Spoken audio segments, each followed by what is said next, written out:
Hello दोस्तों, mutual fund का तो नाम आपने सुना ही होगा। तो म्यूचुअल फंड क्या है? म्यूचुअल फंड एक ऐसा फंड होता है जिसके कई इन्वेस्टर होते हैं।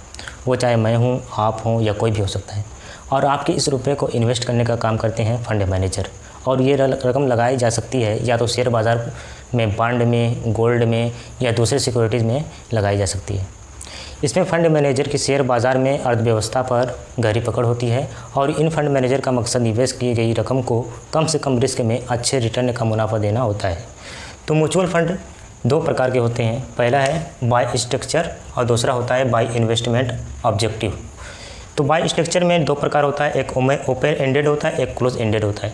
ओपन एंडेड में क्या होता है कि इसमें जब चाहे आप लोग पैसे निकाल सकते हैं या जमा कर सकते हैं, इसमें कोई समय सीमा नहीं होती है। और दूसरा होता है क्लोज एंडेड। क्लोज एंडेड में क्या होता है कि इसमें एक समय सीमा होती है, आप जब मर्जी करे पैसा दे सकते हैं, निकाल सकते हैं, ऐसा नहीं हो सकता। इसमें एक समय सीमा होती है। ठीक उसी तरीके से बाय इन्वेस्टमेंट ऑब्जेक्टिव में ये मेनली चार प्रकार के होते हैं। एक इक्विटी, दूसरा डेब्ट, तीसरा मनी मार्केट, तीसरा गोल्ड। उसके बाद इक्विटी में ये तीन प्रकार के मेनली होते हैं। ये लार्ज कैप होता है, दूसरा फिर मिड कैप होता है, एक स्मॉल कैप होता है।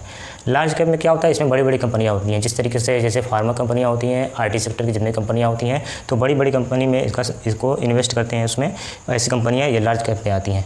और दूसरा मिड कैप में होती है, इसमें थोड़ा सा मिड पॉइंट की जो कंपनियाँ होती हैं वो आती हैं। और स्मॉल कैप में जो छोटी छोटी कंपनियाँ होती हैं उसमें इन्वेस्ट किया जाता है, वो स्मॉल कैप में कंपनियाँ होती हैं। तो लार्ज कैप की कंपनियों में जो रिस्क क्या होता है कि कम होता है और इसमें जैसे कि मुनाफा ज़्यादा होता है। उसी तरीके से ये डेब्ट में guilt, bond long term, bond short term, ये सब आते हैं। उसके बाद मनी मार्केट में भी अल्ट्रा, शॉर्ट और लिक्विड आते हैं।